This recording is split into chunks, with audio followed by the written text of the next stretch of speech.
రైతులకు యూరియా ఎంత కావాలంటే అంత లభిస్తోందని అధికార పక్షం నేతలు రకరకాల మేకప్లు చేస్తున్న యూరియా కొరతతో రైతులు ఇబ్బందులు పడుతూనే ఉన్నారన్న వాస్తవాన్ని మాత్రం దాచలేరని సిపిఐ పిఠాపురం కార్యదర్శి సానా రామకృష్ణ, పిఠాపురం మహారాజా రైల్వే వారధి పరిసర ప్రాంత అభివృద్ధి కమిటీ నాయకులు యనమండ్ర సూర్యనారాయణ మండిపడ్డారు. పిఠాపురం పట్టణంలో మున్సిపల్ గెస్ట్ హౌస్ లో ఉన్న పాడా కార్యాలయంలో నిర్వహించిన ప్రజా ఫిర్యాదుల పరిష్కార వ్యవస్థ కార్యక్రమంలో రైతులకు యూరియా కొరత లేకుండా అందించి ఆదుకోవాలని పలువురు రైతులతో కలిసి వారు పాడా ఏపీ వసంత బాంధవ్కి వినతిపత్రం అందించారు. అనంతరం వారు మీడియాతో మాట్లాడారు.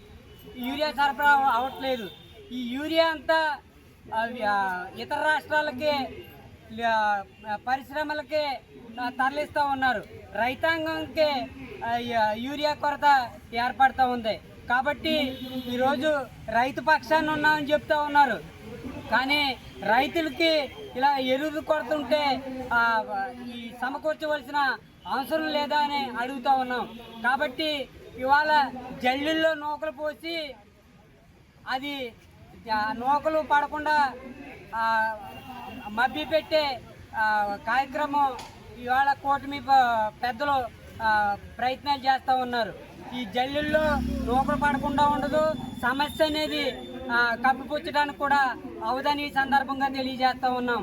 కాబట్టి మీకు ఏమైనా సత్తా ఉంటే ఎరువులు కొరత లేకుండా రైతాంగాన్ని కన్నీరు పెట్టకుండా చూడవలసిన బాధ్యత ఉంది.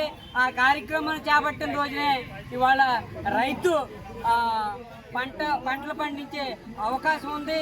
ఈ కార్యక్రమాన్ని కూటమి పెద్దలు బాధ్యతగా తీసుకోవాలని ఇవాళ సిపిఐ పార్టీని డిమాండ్ చేస్తా ఉన్నాం. అధికారులు చెప్పడం అన్నది చాలా పొరపాటు. ఎందుకంటే ఇవాళ 1300 టన్నులు వచ్చింది అని చెప్పనేసి అధికారికంగా చూపించారు. మీరు 1300 అధికారికంగా వచ్చింది ఓకే, కానీ ఆ 1300 టన్నులు రైతులకి చేరిందా లేదా? ఎంచేదంటే 45 రోజుల్లో రైతు అతను యూరియాని చల్లుకోవాల్సినటువంటి పరిస్థితుల్లో ఉంటాడు.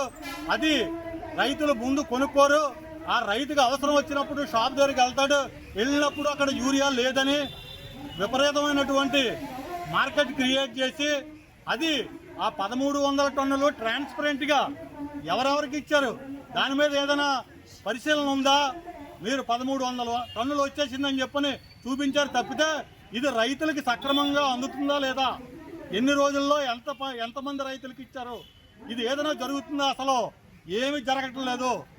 ఇవాళ రైతు చాలా దుర్భరమైనటువంటి పరిస్థితుల్లో ఇవాళ 2 బస్తాలు యూరియా కావాలంటే పిచ్చోళ్ళలో తిరిగే పరిస్థితులు ఏర్పాటు చేశారు. అది లేదు అని చెప్పని మీరు చెప్పడం ఉన్నది చాలా తప్పు. ఇవాళ ప్రభుత్వ పరంగా వైఫల్యమైనా కావాలి, లేదా ఇక్కడ నాయకులు మభ్యపెట్టి 10 మందికి ఇచ్చేసి అందరికీ ఇచ్చేసామని చెప్పడం చాలా తప్పది.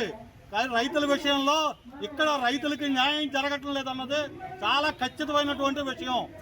రైతులందరికీ కూడా ఈ టైంలో పంటలు పండించుకోవడానికి యూరియా అనుమతి లేకుండా ఏదైనా అమ్మినా లేకపోతే ఎక్కడి నుంచి తీసుకొచ్చినా ఇవన్నీ చట్టపూరితంగా ఎక్కడికక్కడ ప్రభుత్వం నిఘా పెట్టి ఈ బ్లాక్ మార్కెట్లో ఉన్న యూరియాను బయటికి తీసుకురావాలని రైతుల పరంగా మేము మిమ్మల్ని వేడుకుంటున్నాం.